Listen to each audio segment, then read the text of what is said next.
दीपा और अनीता दोनों ही देवरानी और जेठानी थीं। दीपा नौकरी करती थी और अनीता घर संभालती थी। उनका परिवार बहुत बड़ा था, सास ससुर और उन दोनों के बच्चे, कुल मिलाकर घर में 10 लोग थे। और आज कई सालों बाद उनकी बुआ सास अपने भाई के पास रहने आई थी। सुबह उठते ही बुआ जी ने देखा दीपा जल्दी जल्दी अपने काम निपटा रही थी। अनीता ने सबका नाश्ता बना दिया, जिस नाश्ते को दीपा ने सबको परोस दिया। इसके बाद दीपा ने खुद अपना टिफिन पैक किया और जॉब पर चली गई। अनीता ने फिर दोपहर का खाना बनाया और थोड़ी देर बैठ गई अपनी सास और बुआ सास के पास। बुआ सास से रहा नहीं गया और अनीता से बोली कि छोटी बहू, तेरी जेठानी दीपा तुझ पर बड़ा हुक्म चलाती है। सुबह से देख रही हूँ रसोई घर में तू ही लगी हुई है और वो महारानी दिखावा करने के लिए सबको नाश्ता परोस रही थी जैसे उसी ने बनाया हो।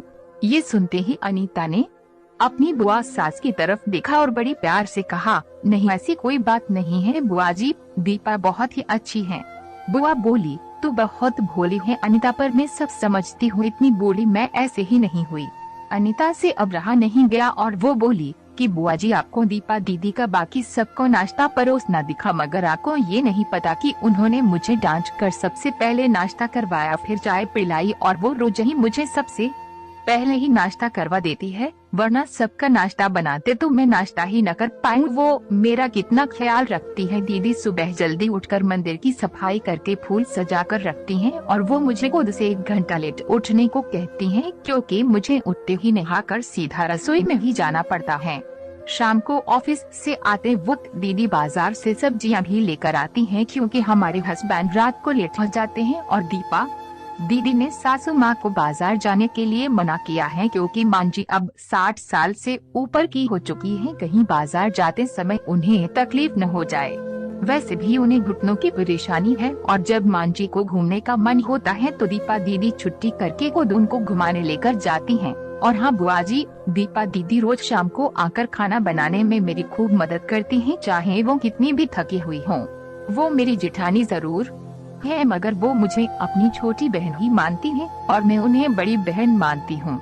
ये सब सुनते ही बुआ चुप हो गई। शायद उसकी चुगली अनीता के आगे फेल हो चुकी थी। शाम को दीपा सब्जी की थैली अनीता को पकड़ाते हुए बोली कि अनीता, सब्जियों के साथ वाले थैले में तुम्हारी फेवरेट लेखक की किताब भी लाई हूँ। ये सुनकर अनीता खुश हो गई और बोली, थैंक्स दीदी।